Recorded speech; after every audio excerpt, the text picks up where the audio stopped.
So in conversation, there's a lot of variation in the way that speakers refer to different entities. So if we take this sentence, for example, Sandy went to the store with Catherine, speakers can continue with an explicit form, like Catherine, or with a reduced expression, like a pronoun.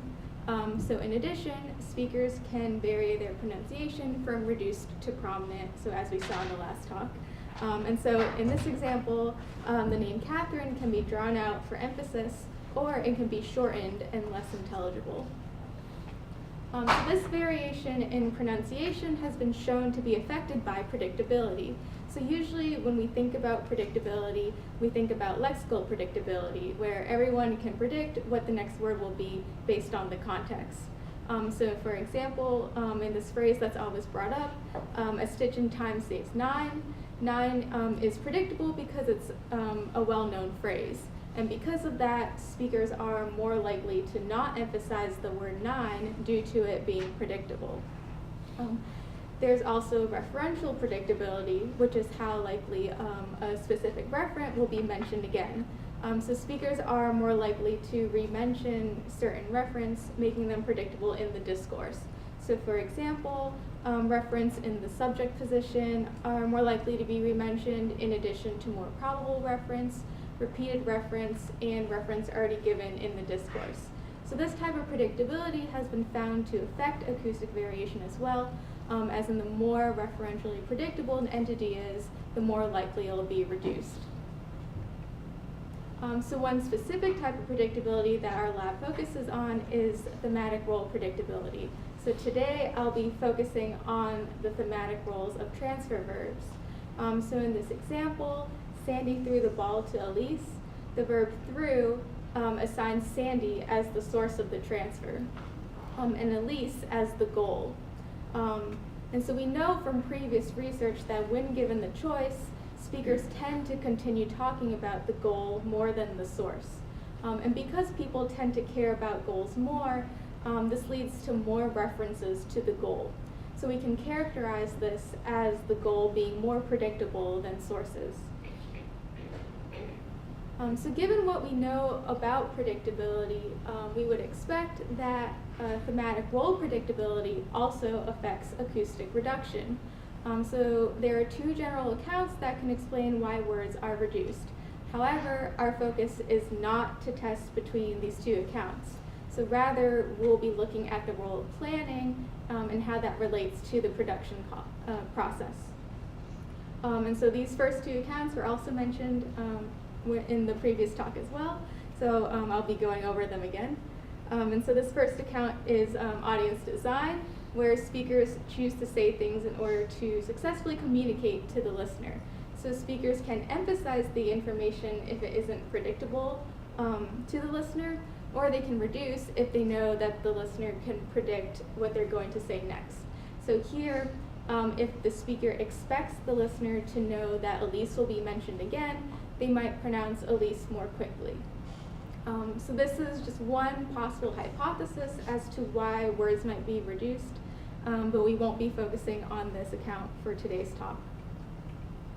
So instead we'll be focusing on the second account here, which is more from a speaker-centric perspective rather than a listener perspective.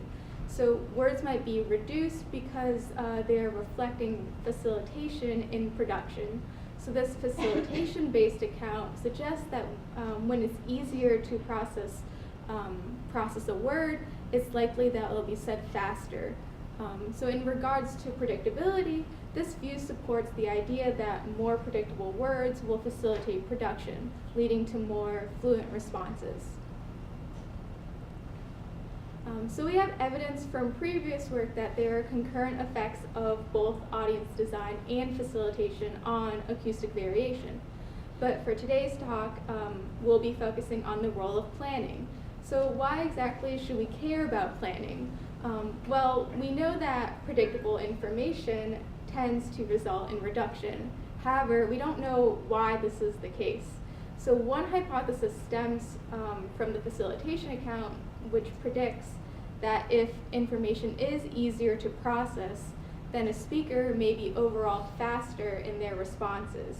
So perhaps that when information is predictable, it becomes easier to plan, which results in more fluent responses. So therefore, we want to examine more closely how planning relates to the effect of predictability on acoustic reduction. So one measure of planning that's been examined is the latency to begin speaking. So this is the time it takes for a listener to plan their next utterance after the first one has ended. So if planning makes production easier, then we can expect people to take less time preparing the next utterance when that information is predictable. So in other words, there should be a faster latency to respond. In addition, if predictable information makes production easier, then we would also expect these goal reference to be acoustically reduced. On the other hand, for less predictable information, we expect people to take more time preparing their next utterance, in addition to source reference being longer in duration. So these predictions were tested in Zirkle, Rosa, and Arnold 2017, and you might remember this from ETAP4 if you were here. So instead of the examples I used previously, this paradigm is designed to test production within a discourse context. So here, participants were shown pairs of pictures, and they heard a description of this first picture, and then they had to describe the second picture. So a participant may hear something like, the Duchess gave a painting to the Duke, which is what's happening in the first picture there, or the Duke received a painting from the Duchess. And then they would have to continue that narrative by describing the second picture.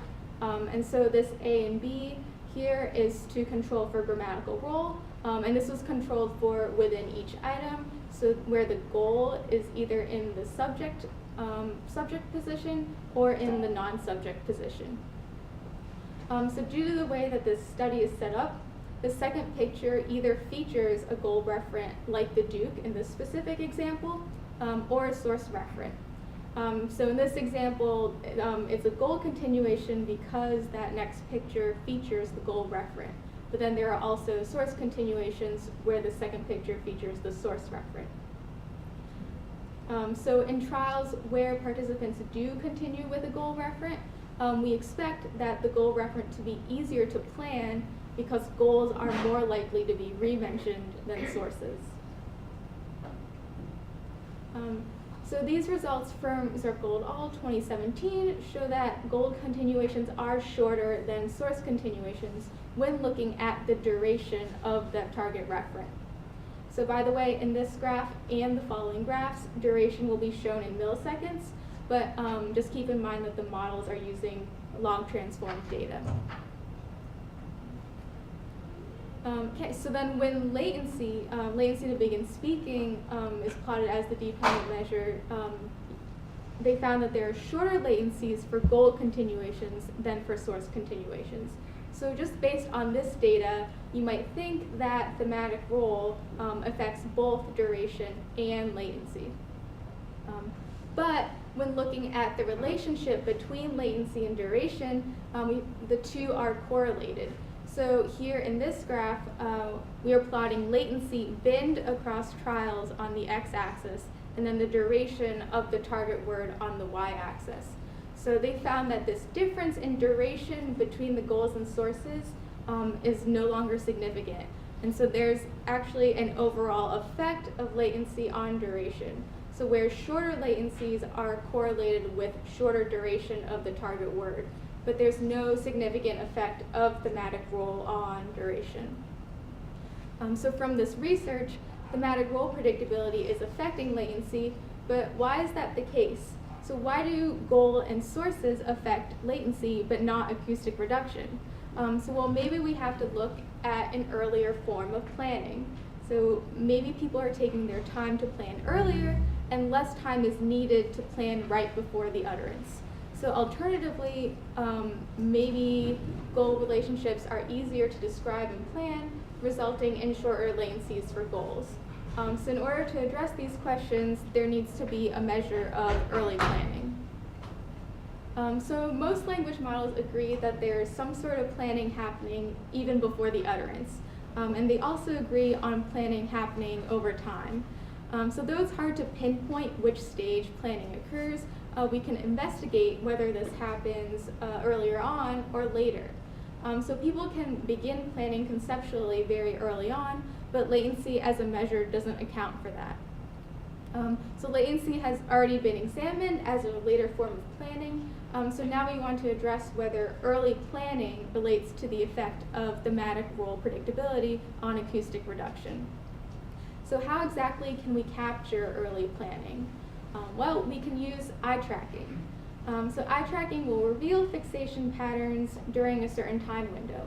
So in the current study, we will be analyzing eye movements during the description of the first picture, which we are describing here as the context sentence. And so this will allow us to see when participants are looking ahead at this second picture or the target panel highlighted here.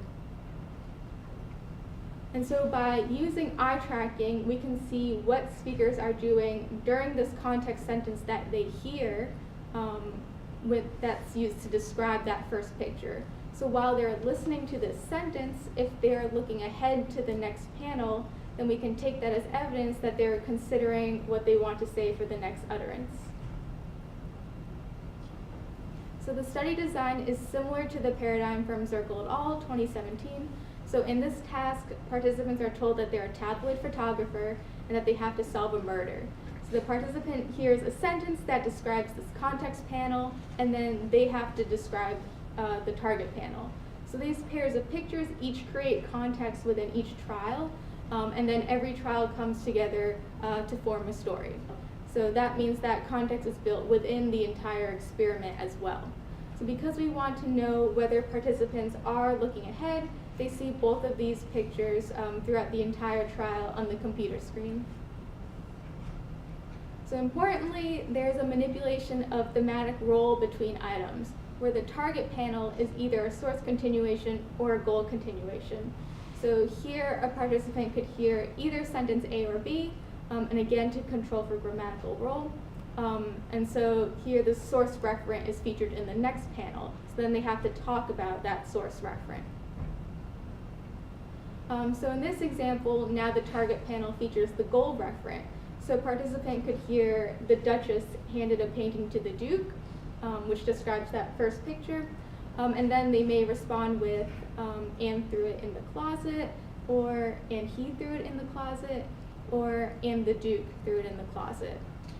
So in our analysis, we examined the durations of only the definite noun phrases. So here it'd be the Duke, and so this ended up being 58% of all the responses. And so most of this data, around 66%, is from when the context sentence has that goal in the non-subject position. And so we also analyzed another experiment with a similar paradigm, which I won't talk about, but it had similar results, and I'm happy to talk about it later. So here's what the trial looks like over time. So first we have the preview window where the panels are shown for 500 milliseconds. Then comes this context sentence that describes that context panel. Then the participant might take some time before responding, and then they would give a response. So again, we already know that thematic role predictability affects latency, and that latency and duration are correlated. But now we will look at how early planning affects this relationship. So based on predictions from the facilitation account, we would expect that more predictable reference, like goal reference, should have shorter duration and latency when speakers are spending more time looking ahead to that target panel.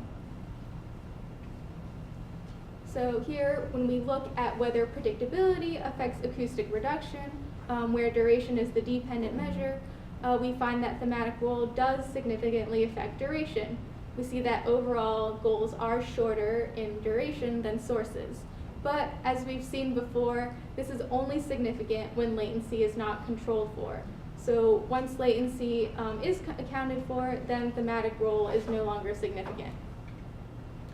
So again, we can see this more clearly by looking at this relationship between latency and duration.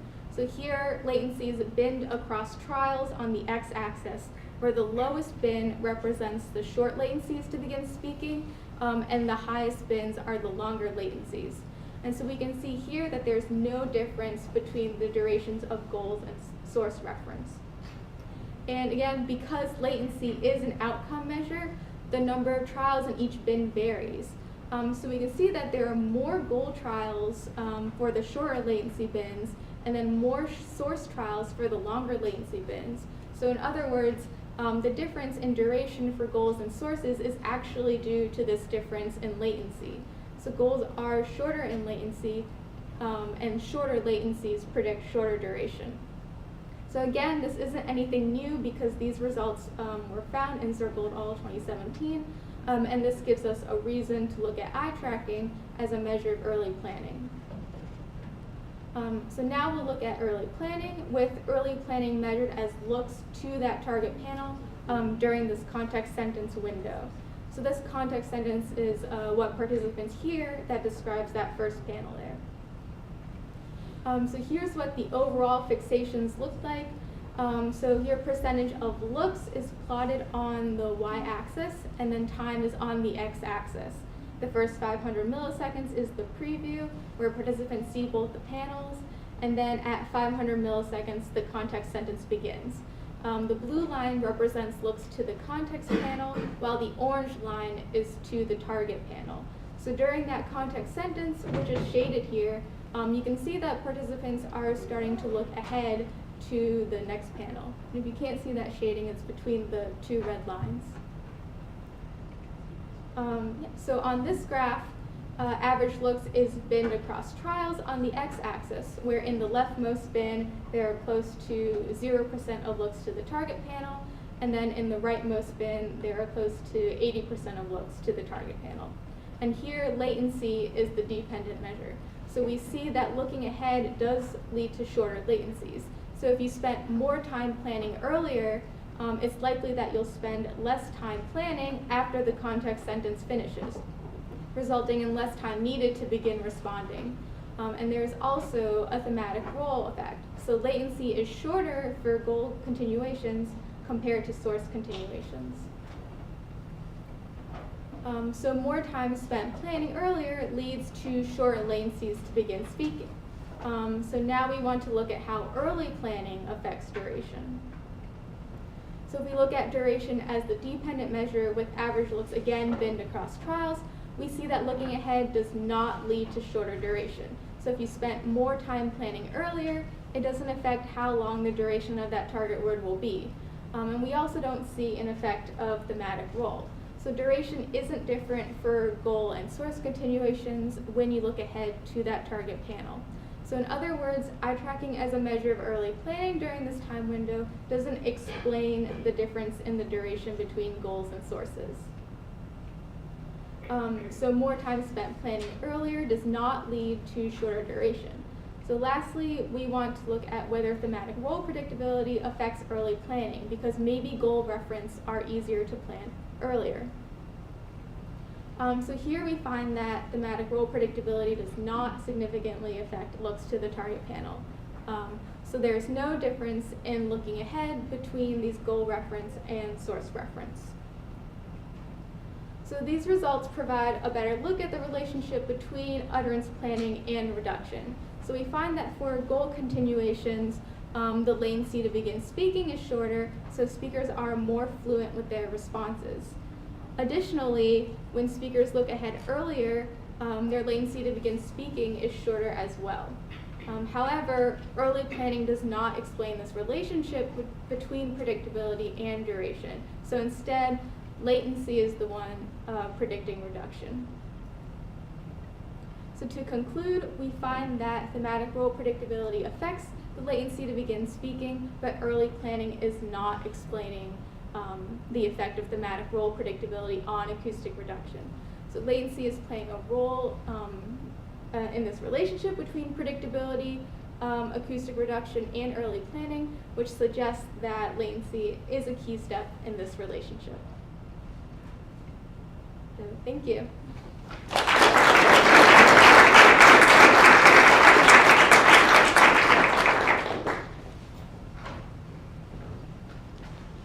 Questions from students? Yeah. Can you explain more about this you used for the experiment? Because the example you gave us is all the source always precedes the ball in the. So the participant either hears A or B. So this is an example of a source continuation. So here the source can either be in the subject position. So like the butler brought some coffee to the maid. So the butler is the source of the coffee, and the goal is the maid. Or the participant could hear the maid got some coffee from the butler. So the butler is still the source because that's where the coffee came from. And you only measure when the response is the butler. Yeah. Right? Yes. Is there any discrepancy between the reasonable response of butler when the butler occurs in the substitution? Yeah. No, there's no difference. Okay.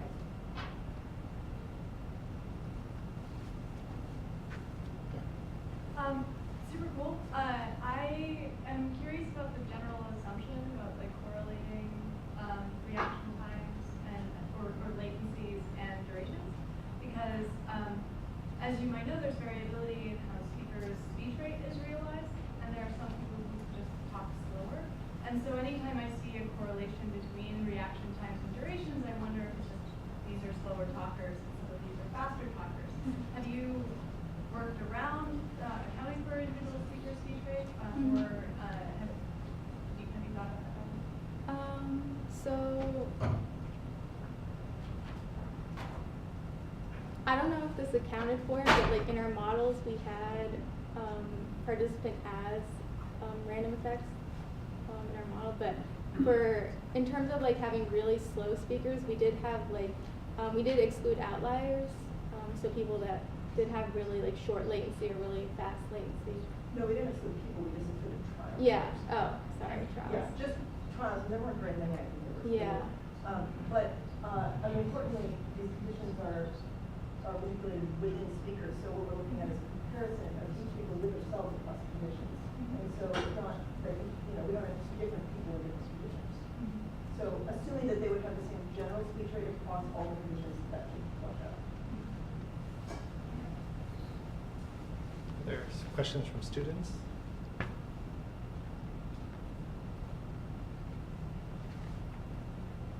Floor is open. There's a little question. So did people, the speaker, do we know how people group these things? Did everyone group them the same way? Because that can also affect duration. What do you mean by group? Like prosodic grouping. I didn't look at prosody. I don't know. Okay, so if you do, just the thing to expect is that if you have the same stretch of the same sentence, if there are two groups, there's going to be some compression relative to just one line. Sorry, other way around.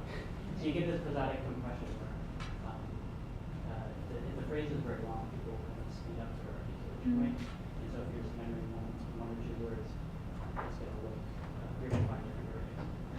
Just because it was a shorter speech rate throughout the whole period.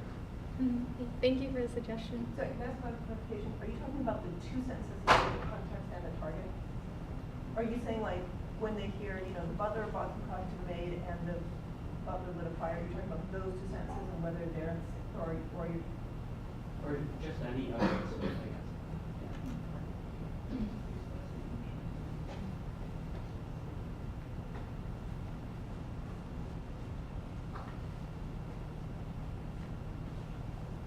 Would you expect the results to be different if the source or the goal was a direct object?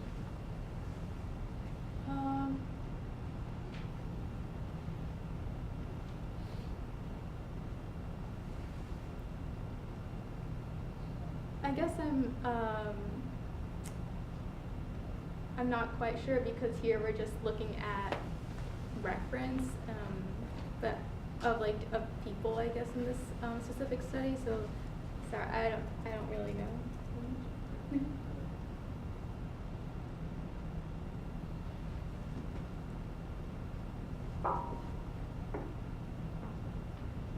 Stephanie?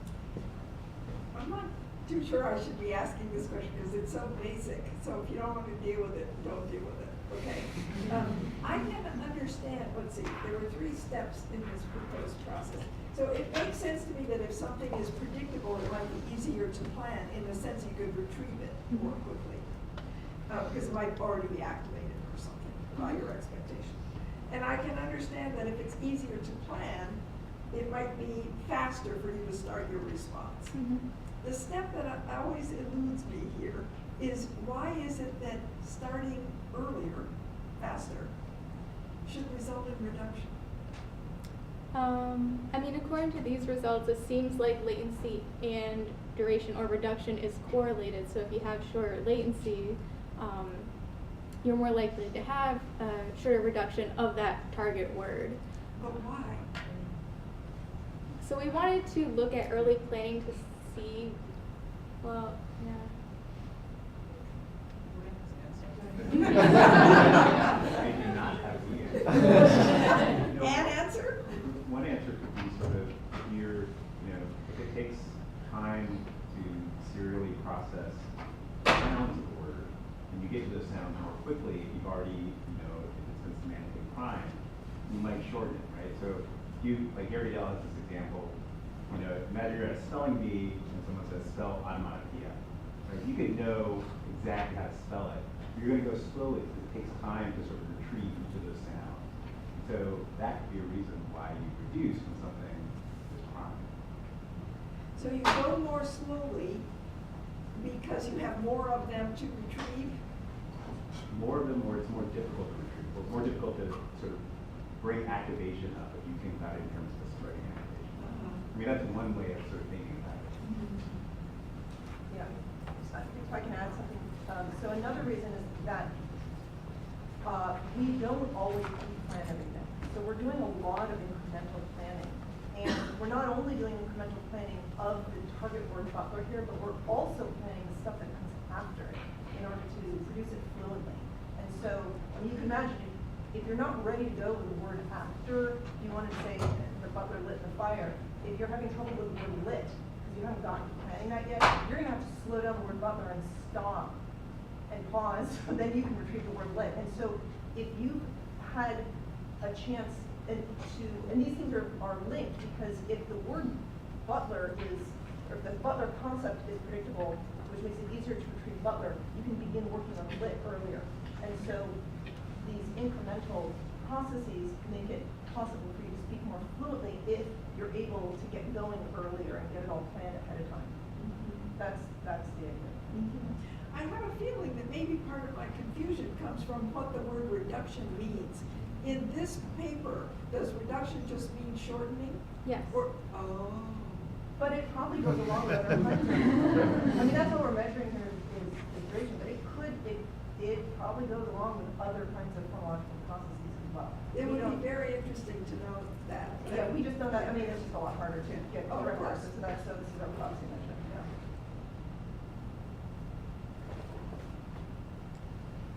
Thanks.